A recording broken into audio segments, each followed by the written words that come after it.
Suicide Mouse.avi is a lost episode creepypasta and is widely seen as the forefather of the entire lost episode genre. This story is based off of an old, unseen Mickey Mouse episode. There is also a video that is based off of the creepypasta. So do any of you remember those Mickey Mouse cartoons from the 1930s? The ones that were just put out on DVD a few years ago? Well, I hear there is one that was unreleased to even the most avid classic Disney fans. According to sources, it's nothing special. It's just a continuous loop, like Flintstones, of Mickey walking past 6 buildings that goes on for 2 or 3 minutes before fading out. Unlike the cutesy tunes put in though, the song on this cartoon was not a song at all, just a constant banging on a piano for a minute and a half before going to white noise for the remainder of the film.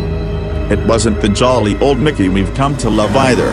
Mickey wasn't dancing, not even smiling, just kind of walking as if you or I were walking, with a normal facial expression, but for some reason his head tilted side to side as he kept this dismal look.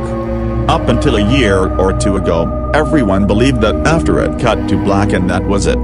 When Leonard Maltin was reviewing the cartoon to be put in the complete series, he decided it was too junk to be on the DVD, but wanted to have a digital copy due to the fact that it was a creation of Walt. When he had a digitized version up on his computer to look at the file, he noticed something. The cartoon was actually 9 minutes and 4 seconds long. This is what my source emailed to me, in full. He is a personal assistant of one of the higher executives at Disney, and acquaintance of Mr. Maltin himself. After it cut to black, it stayed like that until the 6th minute, before going back into Mickey walking. The sound was different this time. It was a murmur. It wasn't a language, but more like a gurgled cry. As the noise got more indistinguishable and loud over the next minute, the picture began to get weird. The sidewalk started to go in directions that seemed impossible based on the physics of Mickey's walking. And the dismal face of the mouse was slowly curling into a smirk. On the 7th minute, the murmur turned into a blood-curdling scream, the kind of scream painful to hear, and the picture was getting more obscure. Colors were happening that shouldn't have been possible at the time. Mickey's face began to fall apart. His eyes rolled on the bottom of his chin like 2 marbles in a fishbowl, and his curled smile was pointing upward on the left side of his face. The buildings became rubble floating in midair and the sidewalk was still impossibly navigating in warped directions, a few seeming inconceivable with what we, as humans, know about direction. Mr. Maltin got disturbed and left the room, sending an employee to finish the video and take notes of everything happening up until the last second, and afterward immediately store the disc of the cartoon into the vault. This distorted screaming lasted until 8 minutes and a few seconds in, and then it abruptly cuts to the Mickey Mouse face at the credits of the end of every video with what sounded like a broken music box playing in the background. This happened for about 30 seconds, and whatever was in that remaining 30 seconds I haven't been able to get a sliver of information about.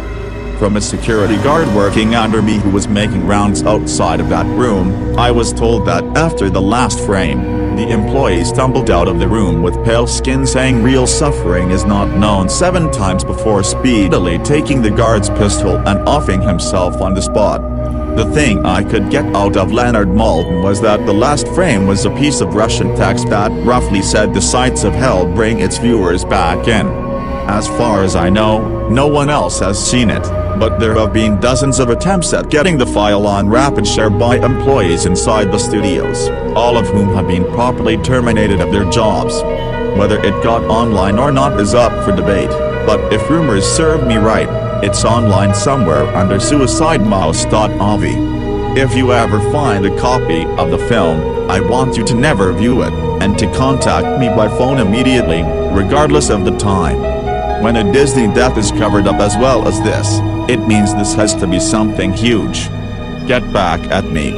I've yet to find a copy of this, but it is out there. I know it.